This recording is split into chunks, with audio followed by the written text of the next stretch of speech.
being in sales, what's the big objection or fear that you hear most often about, well, I don't know if I want to do this? I would say the thing is, right, is if somebody told me, I'm going to teach you how to make the perfect cake. It's the best cake in the world. This is like 5-star cake. Anyone who eats it's going to love it. And they give you the recipe. If I'm given the recipe, I'm not going to start adding all this other stuff in if I have the recipe for the perfect cake, right? Yep. And that's one thing that's really hard. And I often say, like, I, of course, am like an account executive, but most of the time I'm a therapist when I'm talking to like installers or business owners or even my commercial clients, because it's a matter of like, hey, like my head is going to tell me a bunch of BS and the other side is going to buy into it, right? And in sales, no matter where I'm at, I'm going to have a bunch of fear of that someone's going to tell me no. And I learned years ago when I first started cold calling is like, your job doesn't start until you get the first no, right? Like I'm going to have to rebuttal people. I'm going to have to build value in the product and the service that we offer. I believe in our product 1000%. If you follow this recipe, you will be successful, because I've seen it over and over and over again. And the people I see fail are the ones that don't take direction. They think they got it all figured out.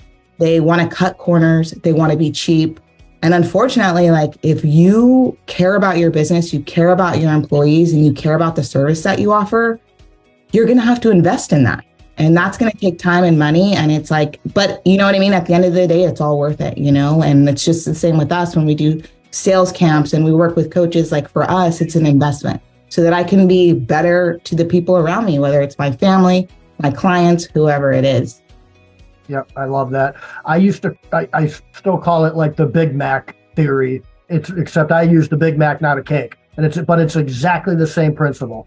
You know, if you buy it's Big Macs, I think they sell like literally 7,000 a second, and you're going to go in and you're going to change that. I mean, what is wrong with you? You know. And when we were talking about we bought some maid services, Blue Skies, and we were getting into that for a little bit, and it's not that everything needs to be absolutely perfect. That's I mean, perfection's pretty hard, okay? But if you're consistently providing great service and you do it on a consistent basis, then everything's fine. Then everything's, you know, you've got all the things you need, all the tools you need.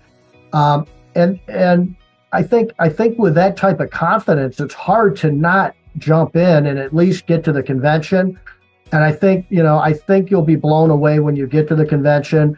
But I'll tell you, Christy, I'd like you to maybe, Chelsea either, just address this, because I used to be, one of these guys that when I had my business, man, I don't know if I want to go to a convention and all these people, I don't know all these people, and there's me and all this. And I was like that. I really was, It was strange enough. I mean, I was in sales. I'm an outgoing guy, but it just wasn't my thing, I didn't think. And man, I regret that. And I love going to them now. And I wish I would have gone to them all the time. There's some people out there though that are like that. That are just like, I don't want to travel across the country, or, and I get that, but put their mind at ease about that, because I think that's a big mistake. And I think I'm almost positive that the number one thing holding business owners and entrepreneurs back is fear. And I think that if you are in business, you've got to learn to conquer that right away. And you've got to go and you've got to meet people in the industry that, and if you're thinking about this, I've got clients that do snowplow stuff, and I tell you that is an absolute nightmare business to be in. It's unpredictable. It's people beating the hell out of your equipment. It's just crazy, that business.